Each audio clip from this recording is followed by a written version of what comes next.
আপনাকে আমি একটা গল্প শোনাই।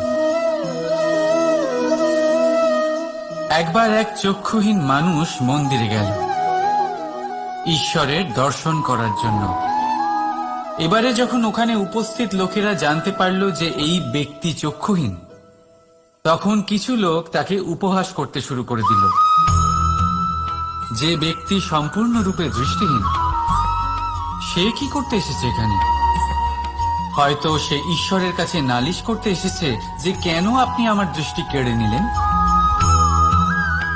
কিন্তু এই সকল কথায় সেই চক্ষুহীন ব্যক্তি নিজেকে নিরাশ হতে দিল না।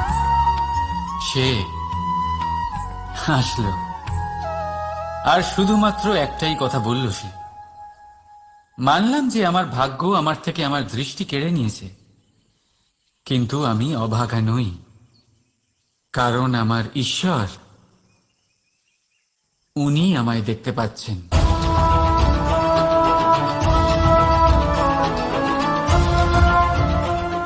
তাই মনে রাখবেন, দৃষ্টি নয়, দৃষ্টিভঙ্গি আবশ্যক। যদি আপনার দৃষ্টিভঙ্গি শুভ হয়, তাহলে অশুভর মধ্যেও আপনি শুভ দেখতে পাবেন। আর মন প্রসন্ন হয়ে বলবে, রাধা রাধা। পরীক্ষা এমন এক ব্যবস্থা যেখানে আমাকে, আপনাকে, সকলকে কখনো না কখনো অংশগ্রহণ করতেই হয়। মনে করুন নিজের বাল্যকাল। আপনি পরীক্ষা দিতে বসেছেন। তাদের মধ্যে কিছু বালক এমন হয় যারা সারা বছর পরিশ্রম করে, পড়াশোনা করে, মন দিয়ে পরীক্ষা দেয়। কিন্তু কিছু বালক এমন হয় যারা নিজের আশেপাশে বসে থাকা বালকদের নকল করে আর পরীক্ষায় কৃতকার্যও হয়ে যায়।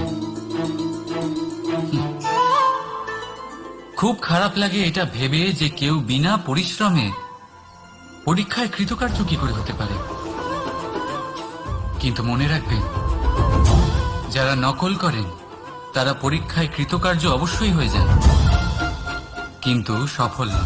কারণ আমরা এক বিশেষ কথা ভুলে যাই, যে প্রত্যেক মানুষের ব্যক্তিত্ব আলাদা হয়।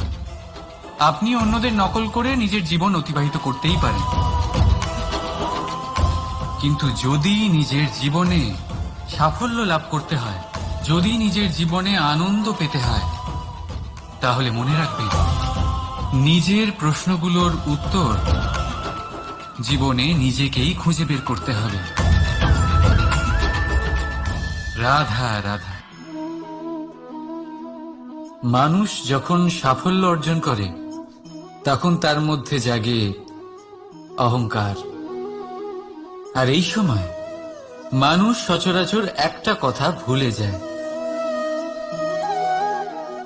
নত হতে। সে ভাবে যে আমি কারোর সামনে কেন নত হব। আর এটা এই কারণে হয়, কারণ মানুষ এক গুরুত্বপূর্ণ কথা ভুলে যায়, যে এই সংসারে, এই জীবনে সে যা অর্জন করেছে, নত হয়েই অর্জন করেছে। বাল্যকালে সে হাঁটতে শিখেছে এই মাটির কাছে নত হয়ে, পড়ে। বড়দের আশীর্বাদ নিয়েছে নত হয়ে। ফসল কাটার জন্য চাষিকে নত হতে হয়, কুয়ো থেকে জল তোলার জন্য কলসিকে নত হতে হয়। ঈশ্বরের থেকে আশীর্বাদ পেতে হলে তার কাছে মাথা নত করতে হয়। ঝড়ের মধ্যে গাছ সুরক্ষিত থাকে কি করে? নত হয়। সম্মান কি করে অর্জন করা যায়? নত হয়। কারোর সামনে নত হওয়া মানে নিজের আত্মসম্মান বিসর্জন দেওয়া নয়। তার অর্থ হল বিনম্র হওয়া। আমরা মানুষ, আর ওই আকাশের উচ্চতায় পৌঁছানোর জন্য আমাদের কোনো পাখির মতো ডানার প্রয়োজন নেই। শুধু যত নত হবেন, ততটাই উপরে উঠবেন।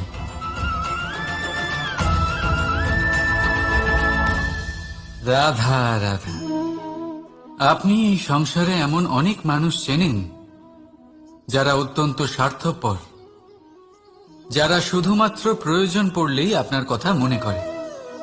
তাছাড়া বহু বছর তাদের দেখাই পাওয়া যায় না, কিন্তু যখনই তাদের আপনার সাহায্যের প্রয়োজন পড়ে হাত জোর করে আপনার সামনে এসে উপস্থিত হয়। বড়ই রাগ হয় এদের ওপরে, মন ভারী হয়ে ওঠে। মন এই কথাই বলে যে এই ব্যক্তির সাহায্য করা উচিত নয়, কিন্তু আপনি এরকম কখনোই করবেন না। আপনি বলবেন, কেন বলছি আমি এই কথা? মনে রাখবেন, আলোর খোঁজ মানুষ শুধুমাত্র তখনই করে যখন অন্ধকার গভীরতর হয়। তাকে স্বার্থপর ভেবে নিজের মনকে বিচলিত করবেন না। নিজেকে আলো মনে করে আনন্দে থাকুন। ভাগ্যবান মনে করুন নিজেকে, যে কারোর বিপদের সময় তার আপনার কথা মনে পড়েছে, যে আপনি এই সংসারে কাউকে সাহায্য করার যোগ্যতা রাখেন। এই জীবনে কেউ স্বার্থপর বলে নিজের দৃষ্টিভঙ্গি কখনোই পাল্টাবেন না। শুধুই নজর রাখুন নিজের পরমার্থের ওপরে। মন প্রসন্ন হয়ে বলবে, রাধা রাধা। কখনো কোনো পাখিকে দেখেছেন?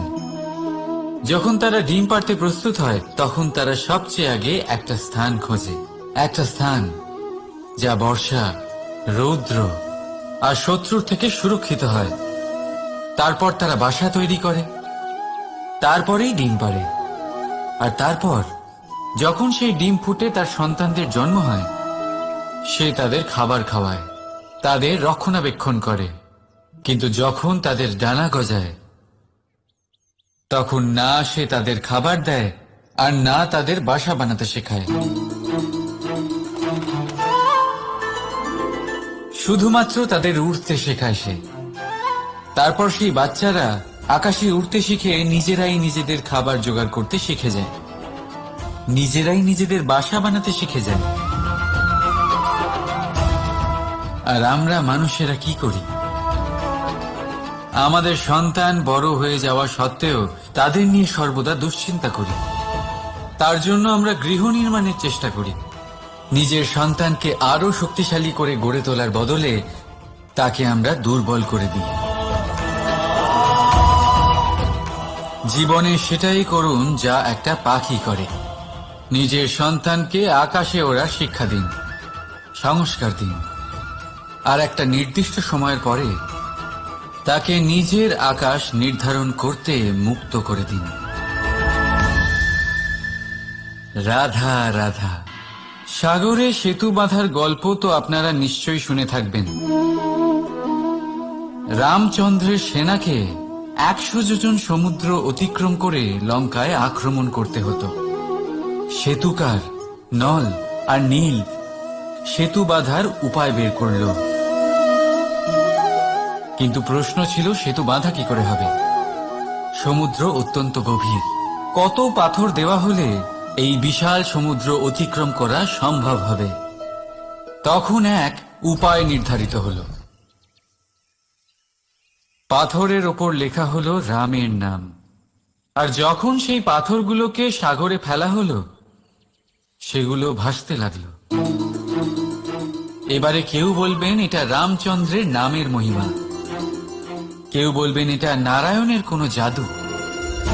কিন্তু না, এটা রামচন্দ্রের সেই গুণ, ওনার ব্যক্তিত্বের সেই মহান দিক যা ওনার প্রতিনিধিত্ব করেছে। তাই সেই পাথরও সাগরে ভেসে ওঠে।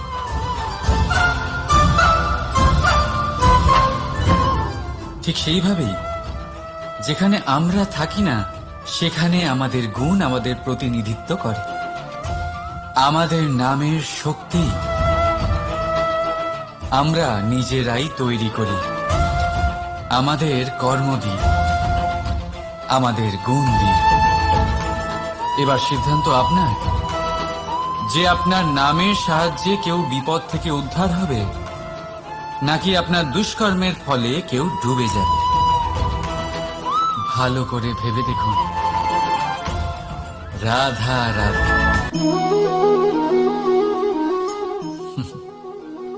এবারে আপনারা ভাবছেন যে আমি এত একাগ্রতার সাথে এই পিঁপড়েকে কেন দেখছি। আপনাকে বলি যে আজ এই পিঁপড়েকে দেখে আমি মন্ত্রমুগ্ধ হয়ে গেছি। ওর রূপ বা ওর আকার দেখে নয়, এই পিঁপড়ের প্রচেষ্টা দেখে।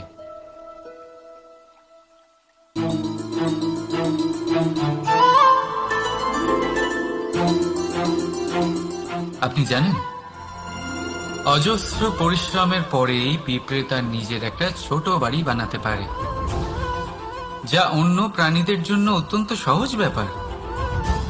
তাই পিঁপড়ের জন্য তার জীবনের সবচেয়ে বড় ঘটনা, সবচেয়ে বড় সাফল্য তার। ভবিষ্যতে এই পিঁপড়ে থাকুক বা না থাকুক, তাদের বানানো বাড়ি বহু বছর অবধি টিকে থাকে। জীবনে সাফল্যের সাথেও ঠিক এমনটাই ঘটে। আপনি একদিনে সাফল্য লাভ করতে পারবেন না, কিন্তু যদি আপনি প্রতিদিন চেষ্টা করতে থাকেন, তবে একদিন আপনি অবশ্যই সাফল্য লাভ করবেন। মনে রাখবেন, ভাগ্যের দ্বার তাদের জন্য উন্মুক্ত হয় না যারা হার মেনে নেয়। ভাগ্য তার দ্বার তাদের জন্যই খোলে যারা বসে না থেকে প্রয়াস করে সেই দরজার কড়া নাড়াতে। তাই প্রয়াস করতে থাকুন। সাফল্য অবশ্যই একদিন না একদিন আপনার কাছে আসবেই। রাধা রাধা। এই তালাটা দেখতে পাচ্ছেন আপনি? এই তালাকে ভেঙেও খুলে দেওয়া যায়, আবার ভালোবেসেও খুলে দেওয়া যায়। অর্থাৎ এই তালাটা আপনি এই চাবির দ্বারাও খুলে দিতে পারেন, এই হাতুড়ি দিয়েও খুলে দিতে পারেন। কিন্তু এই খোলাতে তফাৎ আছে। যদি তালা খোলার জন্য আপনি সেটা ভেঙে ফেলেন, তাহলে তা পরের বার আর কাজে লাগবে না। কিন্তু যদি এটা আপনি চাবির দ্বারা খোলেন, তাহলে তা চিরকাল কাজে লাগবে।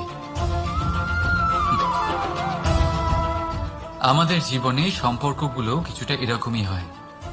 আমাদের জীবনের আনন্দরূপী ধন রক্ষা করে এই সম্পর্ক, কিন্তু ভালোবেসে। যদি ক্রোধের দ্বারা এই সম্পর্ক রক্ষা করা হয়, তাহলে পরে তা কোনো কাজে আসে না। তাই সম্পর্ক সবসময় প্রেমের চাবি দিয়ে খুলুন, কারণ প্রতিবার নতুন তালা আপনি ব্যবহার করতেই পারেন, নতুন সম্পর্ক গড়তে পারবেন না। রাধা রাধা। জীবন কি? এই জীবন আমরা জন্ম নিই, বড় হয়ে উঠি, আমাদের মা বাবা আমাদের পালন করেন, তারপর তাদের অর্থ দিয়ে আমাদের বাল্যকাল কাটে। আমরা আরো বড় হই, বিবাহ বন্ধনে আবদ্ধ হই, আমাদেরও সন্তান হয়, আমরা তাদের পালন করি, তারপর আমরা বৃদ্ধ হই, আর একদিন এই সংসার ছেড়ে আমরা সকলে চলে যাই। এটাই কি জীবন? আপনার মনে এই প্রশ্ন হয়তো অনেকবার জেগেছে, তাই না? এবার একটু জলের যাত্রাপথ লক্ষ্য করুন। সাগর থেকে বাষ্প হয়ে ওঠে এই জল, মেঘ হয়ে ঝরে পড়ে সে, তারপর নদী হয়ে আবার সাগরে মিলিয়ে যায়। কিন্তু কখনো এই প্রশ্ন করে না যে তার জীবন কি, তার উদ্দেশ্য কি। প্রতিটা মুহূর্ত বাঁচে সে, আর অন্যদের যতখানি সম্ভব সাহায্য করে। যখন সাগরে থাকে, তখন অসংখ্য জীবকে জীবন দান করে। যখন সাগর থেকে বাষ্প হয়ে মেঘ হয়ে যায়, তখন চাষিদের মনে এই আশা জাগায় যে ফসল আবার ফলবে। যখন বর্ষা হয়ে ঝরে পড়ে, তখন এই শুকনো তৃষ্ণার্ত ধরিত্রীর তৃষ্ণা মেটায়। আর যখন নদীতে থাকে, তখন তার পাড়ে নানান গাছপালার জন্ম দেয়। কিন্তু ভাবুন, জল কি কখনো এটা ভাবে যে তার জীবন কি বা তার জীবনের উদ্দেশ্যটাই বা কি? না, সে শুধু নিজের ধর্ম পালন করে যায় আর যতটা সম্ভব সবাইকে আনন্দ প্রদান করতে থাকে। সেই জন্যই জীবনে কখনো এই প্রশ্ন করবেন না যে এই জীবন কি, এই জীবনের উদ্দেশ্য কি। শুধু এই জীবন বাঁচুন আর যতটা সম্ভব সবাইকে আনন্দ প্রদান করুন। মন প্রসন্ন হয়ে বলবে রাধা রাধা। কখনো বৃষ্টির জন্য হওয়া কাদার মধ্যে দিয়ে আপনি নিজের বাড়ি ফিরেছেন? পাদুকা পরার জন্য আপনি ওই কাদা থেকে অবশ্যই বেঁচে যান, কিন্তু সেই পাদুকা থেকে আগত নোংরা কাদার ছিটে আপনার বস্ত্রকে ময়লা করেই দেয়। কিন্তু তাও সেই ছিটের জন্য আপনার বস্ত্র ময়লা হয়ে যাবে, সেই জন্য আপনি পাদুকা পরা ছেড়ে দেন না। ঠিক সেইভাবেই জীবনে এমন কিছু মানুষও আসেন যারা পাদুকার মতো হন, যারা আপনাকে কাদার থেকে বাঁচিয়ে নেন, কিন্তু বস্ত্ররূপী আপনার মনের উপরে আশঙ্কার দাগ ছেড়ে যান। এইসব মানুষের জন্য নিজের মন ছোট করার কোনো প্রয়োজন নেই।